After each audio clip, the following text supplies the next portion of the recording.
Alrighty, so fill me in on this guy here. So this is Rory. Okay. She turned 2 in October. We adopted her In March? in April, when she was 1.5 years. And we are really looking for, she gets really timid around new people. She growls a lot. Mm-hmm. She's never been aggressive. Not in an aggressive way, definitely in like a sort of uneasy, anxious. We don't have much on her history in that sense. Like overall, she's really sweet, and knows most, understands commands and that, but looking for a little more discipline, trying to take the anxiety down a little bit. She understands commands, but she doesn't always listen. Okay. So we're looking for, More reliable obedience. Yeah, Mm-hmm. definitely. And the growling at people. How is she with people coming over? It takes a while to get warmed up. She'll test a little bit, maybe lick your hand.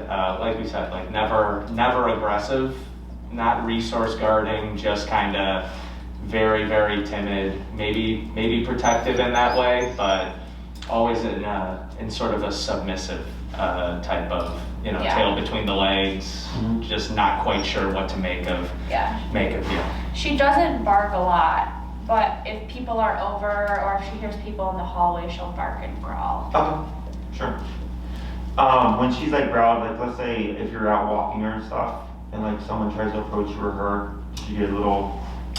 It won't be, I don't recall her growling on walks or outside. Yeah. If it's at our place, or my parents' place, which is where she spends some time too when we take her out to the suburbs and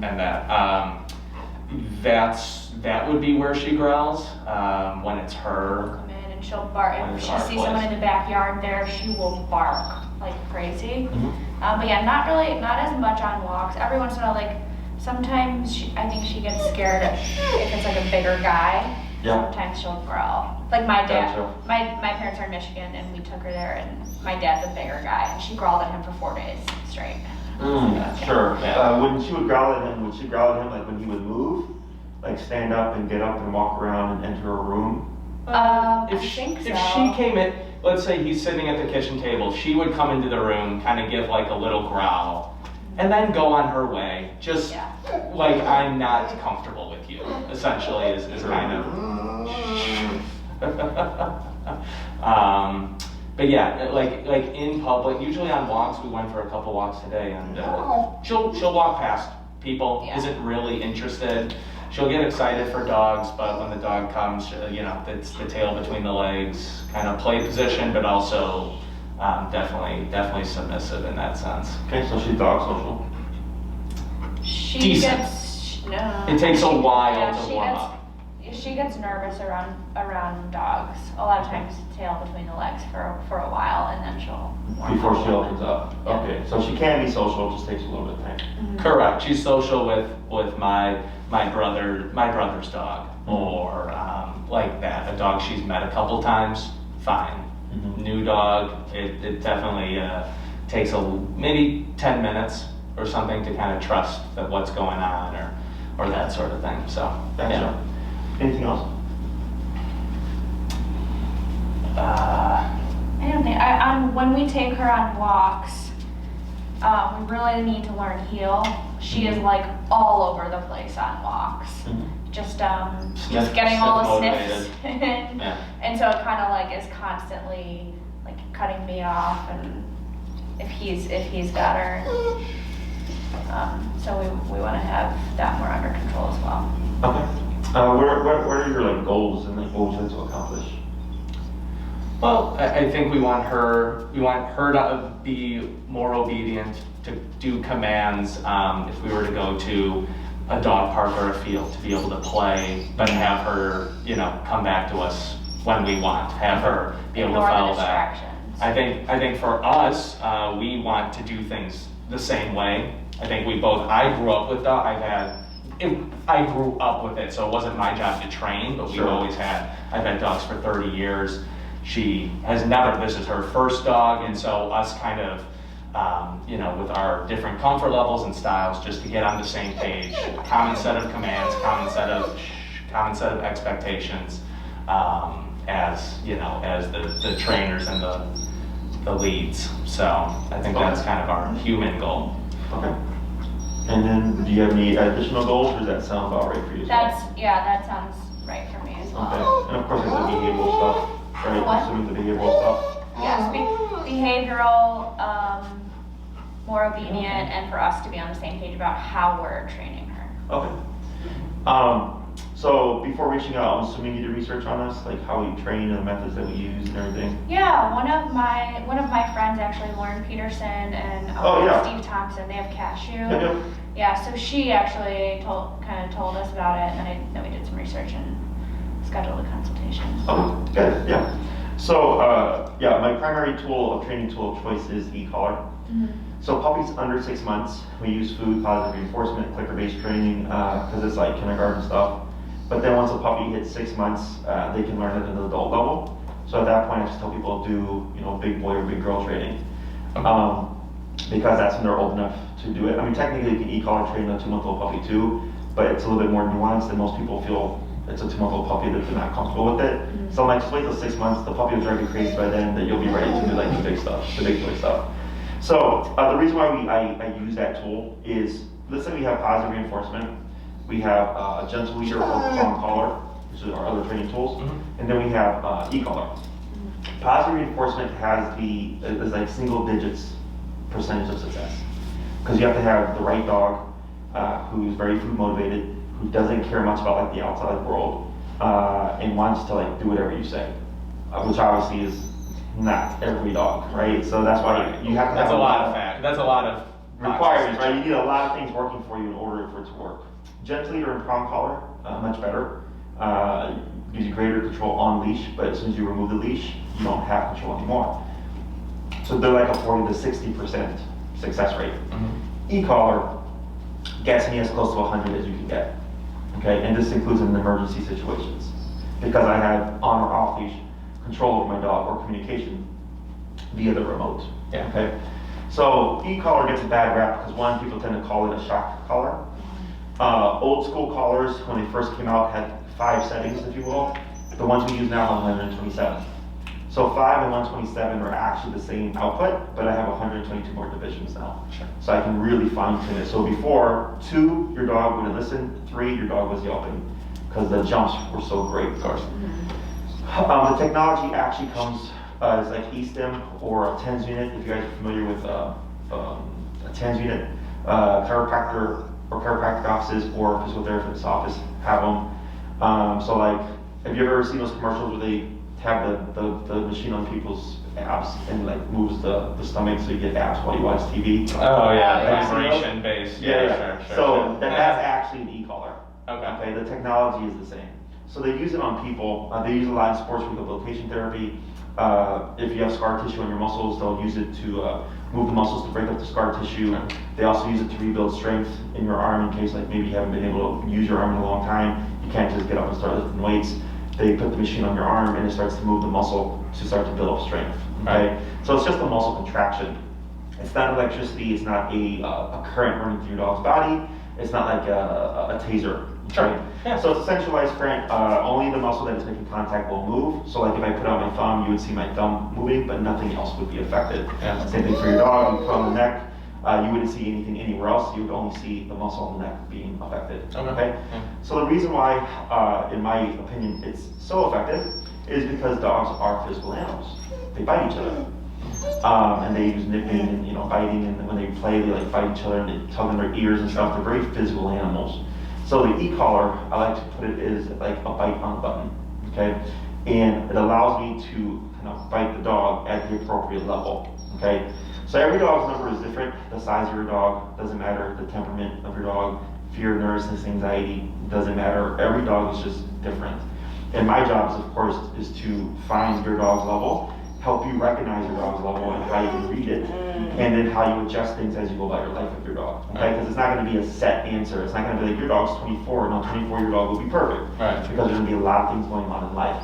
So So Cashew is a nice example because Cashew, I'm sure they told you, like had her nervous reactivity and all that stuff. So it's been a lot of educating them on how the collar works, how they can use it to communicate with Cashew, what level they're going to need for like a certain situation, so on and so forth. So in your case with the obedience stuff is actually the easiest stuff. Okay, behavior stuff is more complicated. There's more variables there. Because with obedience, it's when I say sit, you put your butt on the ground. When I say down, you lay down. When I say come, you get over here, right? So we're just teaching the dog skills. And we use what we call pressure work, okay? Pressure is just another word for the e-collar. So we do pressure on, pressure off. So if I need her to come to me, and I'm using the remote and I'm adjusting the level, I'm trying to find the level that's going to get her to think to herself, like, hey, I need to do something. And then I want to, of course, help her learn that coming to me is what I'm trying to get her to do, is I'm putting the pressure on, and the moment Rory starts to come towards me, the pressure turns off. Right. And she thinks, oh, I felt this, and when I started doing this, it went away. Yeah. Okay, so pressure on when I need her to do something, pressure off when she complies. And we start to shape the obedience, okay? Because pressure is uncomfortable, it's a very good motivator. No one wants to put themselves in a bad situation, right? And if you're uncomfortable, you typically want to remove yourself from that situation, right? So an example would be, do you guys drive? You on the expressway? You ever been on the expressway where you have someone like right on your bumper, right? And it makes you feel uncomfortable, and you might speed up, you might switch lanes, you might not do anything, or you might brake check, right? There's 4 responses, but what you're doing is you're putting pressure on you. It's called spatial pressure. You feel uncomfortable. And however you respond, and maybe you don't respond the way they want, maybe they want you to get out of the way, and instead you go, I'm gonna put the brakes on it, right? That's pressure. Same thing for the dog, right? So we're putting pressure on to motivate them to do something to get it to go away, okay? And like I said, no one likes being put in an uncomfortable position, then it makes it a very reliable form of training, okay? Plus dogs use pressure on each other all the time. If you ever seen a dog posture each other, or if you see them go shoulder to shoulder and they kind of put their head and all that stuff, that's, you know, spatial pressure as well. They're just dominating each other. Growing up, maybe heard the term peer pressure, right? Same thing, right? A bunch of kids trying to like pressure you into doing something you shouldn't do, right? So pressure is all over the place. Pressure is a form of communication, and it's how dogs communicate primarily, okay? So that's why if you watch our videos and our training methods or how it works, we progress very quickly because it's how dogs communicate. So when you speak dog, you're gonna get very far at a pretty reasonable pace. So it's like if you got someone who speaks Spanish and you speak English and you're trying to teach them something, probably not going to go very well, right? But if you speak Spanish to them, well then you'll be able to teach them, right? So same thing for dogs. A lot of stuff that we think, you know, because like you can shape things using food and everything, but dogs don't use treats to teach each other stuff. Yeah. They nip and they bite each other. And we did that in the beginning. She learns really quickly and she's very food motivated. But the second we don't have a treat, she's like, I'm not going to do that. She's like, I know what you're asking me to do, but I'm not going to do it. Correct. Or like if you're in a situation where whatever it is she's doing is more valuable or rewarding, it puts the reward that you have commissioned, right? Now, that's a good way to frame it. Yeah, that's exactly what it is. Yeah, and any method that you choose, okay, because with positive reinforcement, their argument is, well, if your training methods are so good with e-collar and stuff, why do you still need the e-collar after training, okay? But then the argument goes back, where it's like, well, if positive reinforcement is so good, why do you guys still need food, right? The difference is e-collar will work no matter the situation. You can make it work. With food, well, if she doesn't come for the food, what are you going to do to get your dog back, right? So one of the most common, I think, thought processes that people have now is that if you train your dog should learn to be a good dog. Okay, and that's not how it works. Dogs are not proactive animals. Dogs are reactive animals. Humans are both proactive and reactive. You can decide one day, I want to learn how to sing, and go on Google, find a vocalist or vocal teacher, hire them and take singing lessons, and then decide to practice. Okay, you're also reactive, where someone could say something to you insulting and it pisses you off, right? You're reacting to the insult. Dogs are purely reactive. She won't get up one day and go like, you know what, my parents have put a lot of effort in training me, and I'm gonna make that change. I'm a good girl, and I'm gonna respond when they call me all the time, right? She doesn't do that. She's reactive. So she goes, oh, sure, they're calling me, and yeah, I know they have chicken, but chasing the squirrel is a lot more fun, so I'm gonna do this instead. Okay, with the e-collar, I can make the squirrel not so fun. and enforce compliance, okay, which sounds bad. But when we're talking about dog training, you know, because she's an animal, if she runs away, you potentially lose your dog. She gets hit by a car, right? There's a lot more worse things that can happen. So obviously we're not doing that to be mean, we're doing it for her safety. So in the dog training world, positive only trainers use words like shock, torture, hurt, pain to deter people from using e-collar, okay? But when you actually look at how e-collar is used and layered and taught, it's not that at all, okay? It's just an agenda, and it gets really complicated, okay? Because if I was hurting dogs, I wouldn't be here 10 years later from starting, because I use solely e-collar now. So I'm like, why would I use any other tool if this tool can guarantee me as close to 100% as possible? It's like if you go to a doctor, right? And the doctor's like, this is 5%, this is 40%, and this is 95% success rate. Are you really going to go for the 5% or the 40%? Give me the 95, right? It's the same thing for dog training, okay? Now, when it comes to the tool and why you would need it post-training, okay? I don't like the word dog training because it implies it ends at some point. So again, as a human, you're at work, they're like, hey, we're going to promote you, and we're going to train you for 2 weeks. And when you come back, you're going to have all the skills you need for your new job. And you can, again, proactively apply those skills that you learned. Your dog won't do that, at least not proactively, right? She'll do it in response or reacting to what you've said. If you can make it happen, right? So it's not that you're always using the collar post-training, okay? The collar will be present. It's just that you're not using it as much because you've already done all the training. It's more so there as your, I would say, your fallback, you know? So like, my dog hates fireworks, and then at my pit, I have a pit and a Chihuahua, and we're walking down Logan Boulevard. It was August, October, and someone randomly set off a firework. And my pit hates fireworks, and they weren't on their collars because they were not going to be off leash. And my pit panics, and she starts to run. So I'm like, crap. I'm like, this person randomly set off a firework, put my dog in flight mode. Now I got to deal with this all the way back home, right? But if I had my collar, I could have overridden the fear and got her to come back and settle, right? So same thing like if you're at the park and someone lights a firework and it spooks her and she takes off. It's not about obedience, right? Because it's, if you're to say, come, she's like, you crazy? There's a big old bang. There's a threat. I'm running away from There's that. too much instinct there. Yeah, exactly. But you can override it with the collar, and essentially the conversation is, I know you're scared of that firework, but I'm going to make you more scared of running away from me than you are from that firework in order to get your dog back, okay? And this is a story that has come up, you know, in 10 years like of craziness that I've heard from people where something happens, but they're able to force the return, okay? So, in controlled environments or environments where like there's nothing like that happening, should be great. You have your control, you have your obedience and stuff like that, but also in case of an emergency, you also have a means of making your dog comply, okay? Questions about any of that stuff so far? No. It's all pretty pretty straightforward. We watched a couple videos too on it. Did you watch Cashews? Actually, I did watch. You part took a of- peek of that, I didn't did you? watch part of Cashew's video, and then Lauren had showed us a couple on Instagram about the collar. Oh yeah, that's right. Yeah. So, what dictates like length of time and all that stuff is simply like how much you're trying to achieve. So like the way I would break it up is we have 6, 9, and 12-week programs. You have a 3-week program, but that's more so for like leash reactivity. So 6, 9, and 12 we're kind of like where you're at. Think of 6-week as like we walk our dog and we go to the dog park, right? So we want her to not pull, she should heel at your side, and then when you go to the dog park, you of course want your dog to come back. The 9-week program is walk our dog, go to a dog park, and go to restaurants. So we want our dog laying at our feet while we eat food for an hour and a half. And then the 12-week program is like we do all that stuff, plus we go hiking, plus our dog's gonna be off leash at Dog Beach, like in unenclosed park areas like Oz Park, and go to friends' houses and things like that. So then that's like the total off leash control, okay? There's 6 formal commands that are meant to be functional: sit, stay, down, come, place, and heel.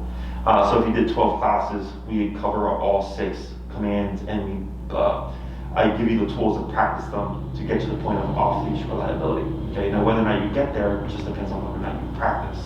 Okay, the 6th week, of course, is we focus on the heel, we focus on the recall, and as long as we get that done, like that's usually 2 classes and 2 classes. 5 and 6 can be what you want it to be, okay? Now, the growling and stuff that you had noted earlier, I feel like you have a bit of a nervous dog, okay? Because when I said, does she growl like when your dad moves or if he comes into a room, right? And that tends to be a nervous response, okay? There is a small possibility that that would go away, not through the obedience, but through the discipline behind the obedience, meaning the muscle contraction, the consequence, the making her focus at walking with you, because it seems to be lower level, okay? Because Cashew is a nervous dog, but Cashew is a very heightened nervous dog, okay? So if you were to watch her full video, especially from the consult to the first video, like you see a very big difference. But then we have to bring it inside the home because that's a different context, okay? I feel like if the behavior stuff was a bigger problem, like it would be more stressed, and I feel like you're stressing more so just the kind of control that you're wanting. Is that correct? I would agree with that. I think, like you said, that it would subside through the increased discipline, through that relationship of, training and that sort of thing. I know you don't like that word, but no, it's fine. It's training. Yeah, But that she would become more trusting, more understanding.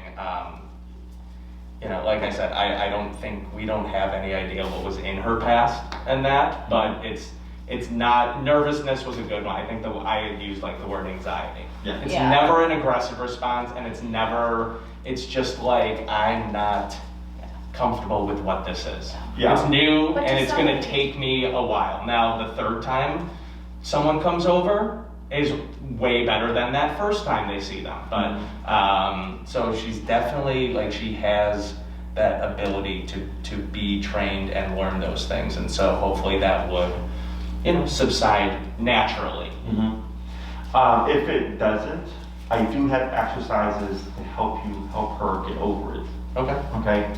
So if you did 6, it would be 2 on heel, 2 on recall, and then 2 on, socialization exercises, and also like having people over, how to get her to settle so she's not suspicious. Because that's what leads to the distrust. Is she's like, so for you, like, oh, this is dad coming over, we invited him for dinner, this and that. Dogs will never know that. Every time someone knocks, it's a whole new context for them, and they always trigger. So then it's giving you and we actually covered this, so if you want to talk to Lauren about it to give you a better idea, we covered this with Cashew to help her relax before we even brought the dog in. I mean, not the dog, the person in. Of course, Cashew is a heightened nervous case, so she was a bit more work to get her to settle, as opposed to your case. Hers would she'd most likely settle, and she'd be pretty straightforward, right? So once you settle her down, and the guest comes in, because she's not in a nervous, territorial, suspicious state, it allows the brain to go into curiosity more quickly. So instead of taking the 3rd to 4th or 5th time to warm up to someone, it could be by the end of the first time or the beginning of the second time. Right. You're just like speeding up the process. Yeah. Okay. It also educates you on just dog. So like a dog like this, if I already know like this dog is nervous and stuff, and she were to come over to sniff me, most people would be like, oh my God, hi. And the dog jumps back, bark, bark, bark, bark. Right? Because all she was going is, who are you? And she's trying to get a feel for who I am. And then people take it as an invitation to touch the dog. So the person is on like step 10 where the dog is on step 2. Yeah, it's an interesting way. So that creates distrust because the dog's like, whoa, like slow it down, right? But for me, I would ignore the dog. So actually, I have a Rottweiler that just finished their sixth class. His name's King. He's a 9-month-old Rottweiler puppy, and he's a nervous dog.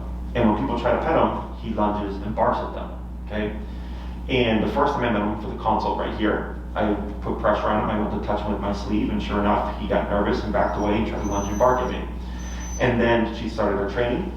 The first class, I ignored him. I didn't touch him. I just coached the owner through training. The second class, by the end of the second class, he walked right up to me and sat on my feet and let me pet him and touch him. Sure. And she was like, this is crazy. Like, she's like, he didn't like you in the consultation, but here he is, and you've done nothing with this dog. And I go, yeah, because I gave him space, and I allowed him to come on his own terms. So I'm speaking not just his language, but I'm also respecting the fact that he's a nervous dog, and the way he's to be approached is going to be different than like the happy-go-lucky golden retriever. Right. Okay? Because that's what people take all dogs to be, right? They take all dogs That's to how be. they're portrayed. And it's unfortunately caused a lot of issues. A lot of people getting bit and stuff because, especially with social media. You know, it's funny when I look at my social media, I'm like, this dog bit someone, this dog is super leash reactive, that dog is dog aggressive, you know, because they're dogs that I've trained, but they're like Instagram personalities. Right.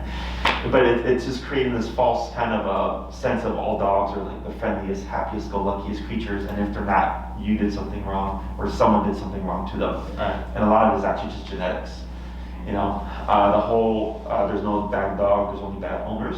I don't believe in that. I've had a lot of very good dog owners who've done everything in the book to help their dog, and their dogs still had issues. You know, it just wasn't what their dog needed. Because everybody wants to do everything through positive and food and all that stuff, but you know, it doesn't, it's just not dogs and how they talk. Yeah, I mean, we've tried to do that since we got her in April, and well, here we are. Well, So- don't get us wrong. We've Yeah. made a lot of progress. No, I'm sure you we have, have But, made but we progress. want to, you know, we want to tighten it up. We want it to be, you know, really, really tight and knowing what each other's doing. I think Yeah. we've done as best as we can Yeah. as novices. Sure. That's essentially what it is. Another thing would be the harness that you have around actually, how do you say, gives you the least amount of control and actually makes things like pulling or leash pulling worse. Okay. Okay, so I'm not saying to take it off now because I understand with the trachea and having the flat collar, the big pressure on the trachea and all that stuff, right? But that's something that once you start formal training, you wouldn't need the harness anymore. Right. We've been told that, and so that's Yeah. right. Yeah. It's I mean, understandable. yeah. It's understandable. Yeah. We just like it because it has that front clip, and so if she pulls, it kind of pulls her back. It redistributes the pulling pressure. And which she's is strong. fine. Yeah. I mean, No, she can move you. So yeah. Oh, yeah. Yes. But with e-collar and just with training, I always tell people it's about controlling the brain, not controlling the body.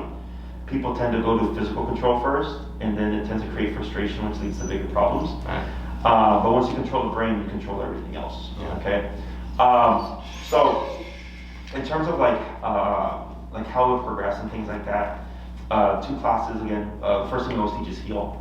One, because that's usually one of the first things people want to address is heal and recall. Right, those 2 most important things people want to cover.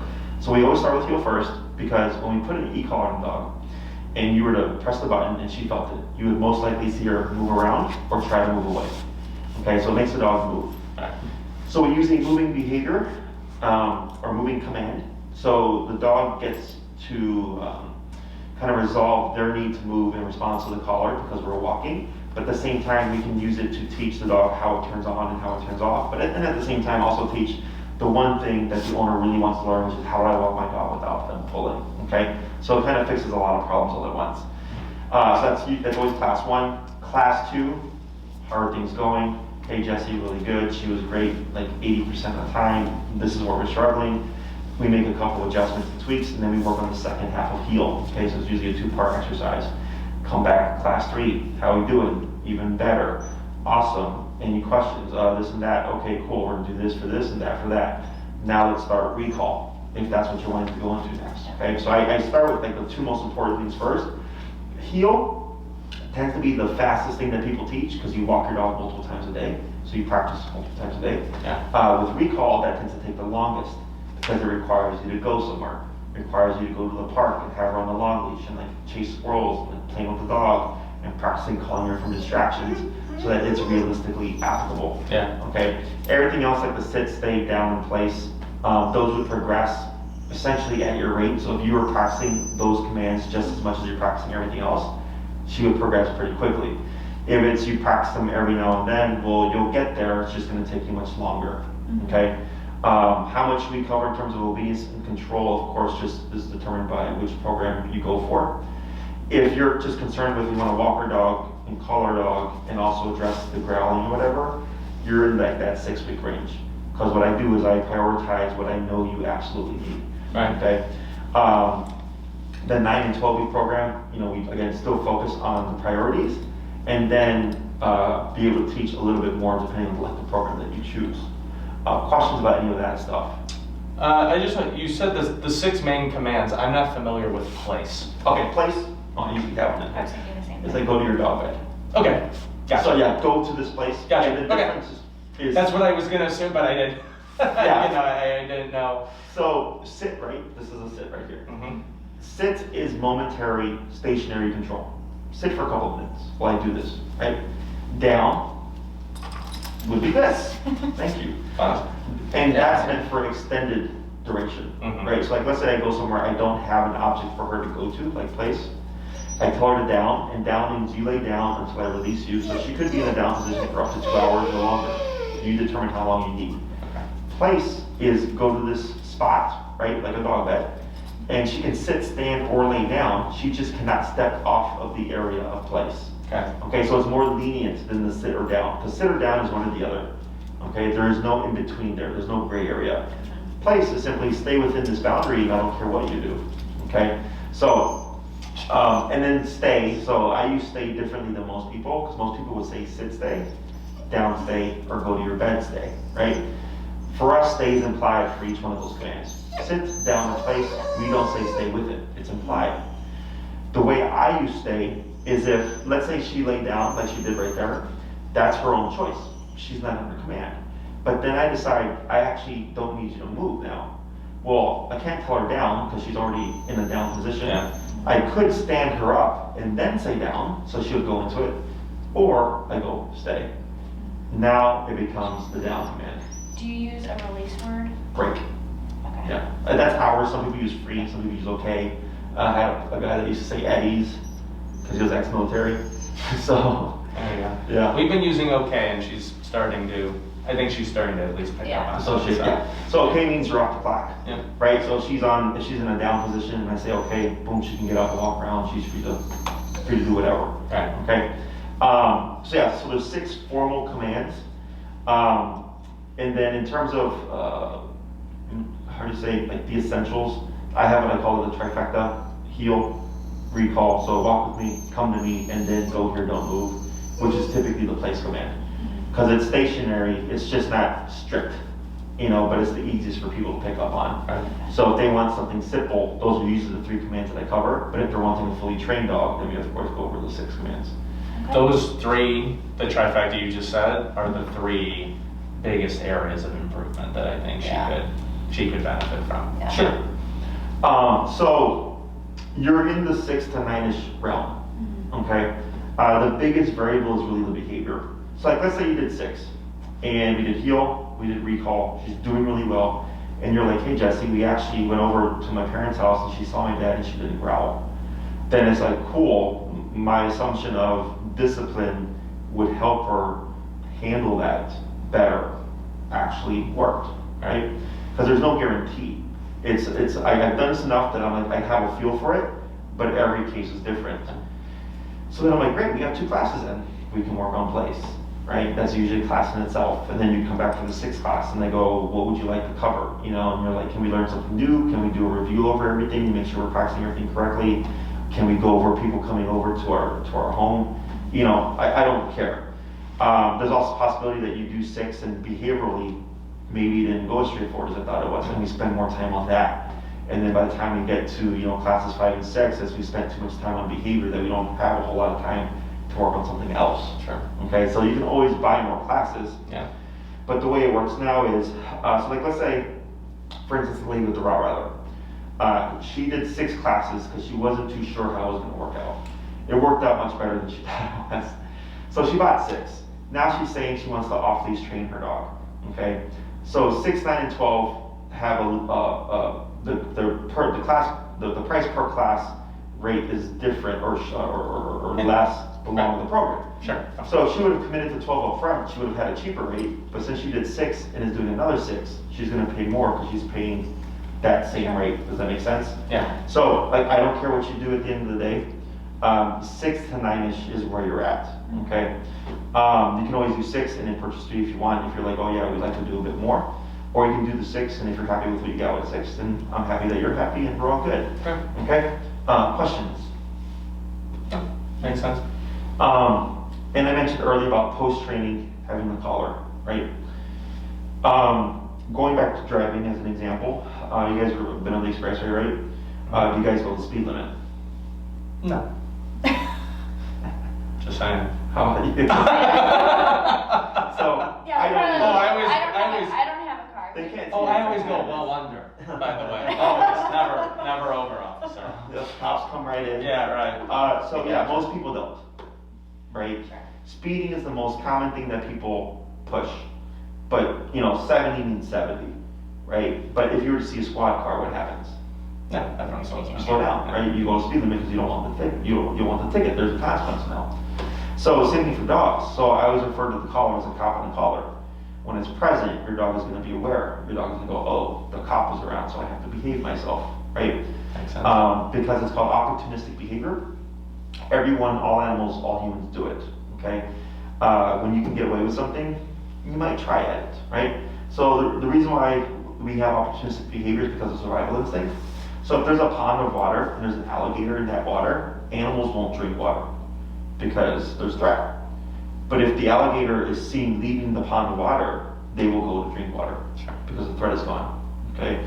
So it's the same thing for dogs.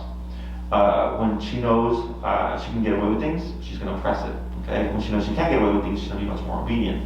Now, this doesn't mean my skills as a trainer or the tool itself is ineffective. It's just, again, just opportunistic behavior. Yeah. So like growing up, my mom would be like, Jesse, you can't watch TV.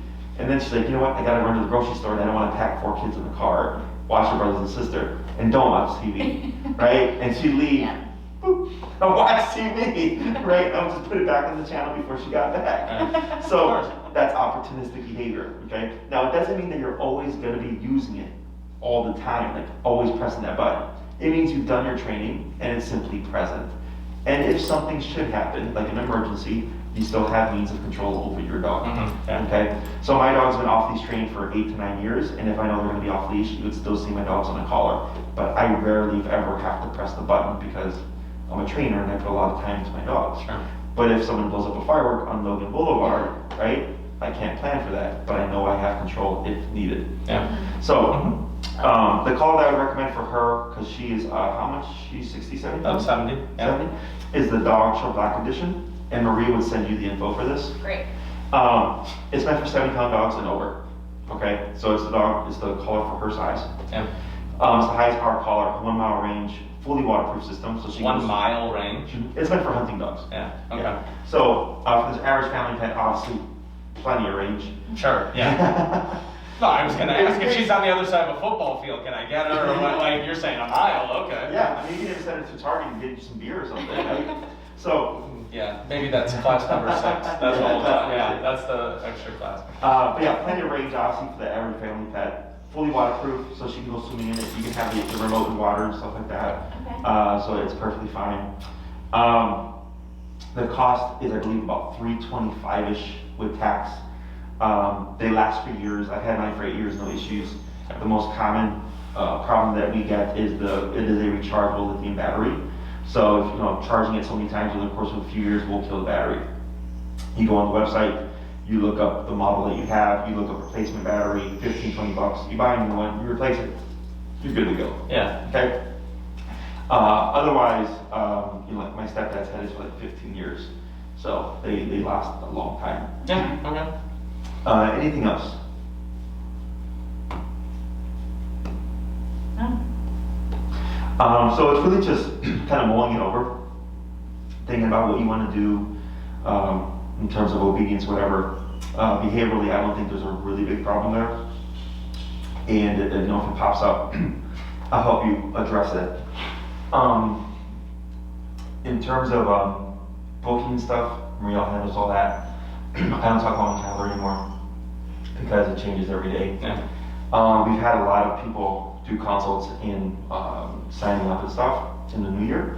So if it takes Maria a little bit to get to you, don't worry. She's just trying to book people and handle new clients coming in. So, but if you don't hear from her, you feel free to email her and say, hey Maria, we know you're busy. We want the 6-week program, and please just let us know what collar we need. When you do get your collar, read your manual, get familiar with it. Don't test it on her or anything like that. Just check it out, make sure it works well, because it is electric. The collar goes to 127 in increments of 1. It's a LED screen. 1, 2, 3, 4, 5, 6, all the way to 127. Mhm. So if you go to mess with it and you notice it's kind of jumping all over the place at 20 to 63 to 35 to 42 to 1, you have a dud. Okay? Send it back, exchange it, let us know, we push back a week. So this way you don't come to training and then say, crap, we can't do anything with this, and then we just waste time. Right. Okay. Okay? Other than that, I don't foresee any issues here. Everything now is verbal instruction, so I don't touch the dog anymore. I teach you guys to train your dog, so I'm present with you, but you're doing everything from ground zero. Okay. Okay? So none of the training is tied to me, it's all tied to you. You learn a lot more because it's all hands-on now. Yeah. So, and then we have a couple of options. You know, we can train here in my facility. As you saw, we have a big training floor, which is where Cashy trains. And we also train at Oz Park if people want to train at Oz. It was very effective in the summertime because Oz is so freaking busy, but now it's kind of dead because it's cold. Yeah. And also it's closer to the lakefront, so when the lakefront breeze kicks in, it gets really cold. So, but it's up to you if you want to train outside. So like I'm still meeting with people, and actually, if I remember, I think we've actually moved into Palmer Square, which is just here, so we're not so close to the lake. Yeah. If people are still wanting to work outside. Okay. Otherwise, we have those two options available to you. I'm still doing in-home as well, where I'm traveling to clients, but that comes at a higher rate because now I operate here, and me leaving to someone's house actually takes more time. Yeah, of course. So you have a couple of options. You can pull it over, let us know, and then we'll get you all set up. Okay? Great. Okay. Anything else? Okay, that's good stuff. Yeah. Thank you. And if you have any questions, like I said, feel free to reach out. And if you want more examples, you just go on YouTube. Lesson ones are always great to watch because no one knows what they're doing. And you can see like how the dog starts one way and then ends another way. And then if you watch the beginning of a class too, you can see how it just kind of carries over. And then the client makes continued progress, you know, pending they're doing their homework. I can only take you as far as you're willing to go. You know, so like let's say for whatever reason your dog ends up needing a higher level of power to get her to be compliant, you know. People tend to feel bad because they're logical. They're like, what, my dog needs 80 out of 127? I'm like, but the dog's not listening to anything less than 80. You know, but we start low, we work our way up. And then and it makes a lot of sense once you see it. I don't know what your dog's level is going to be, but it's kind of preparing you for the worst. You know, because if you're like, yeah, okay, he said that, and if it comes to that, I'm willing to do it, then we're not going to have a problem.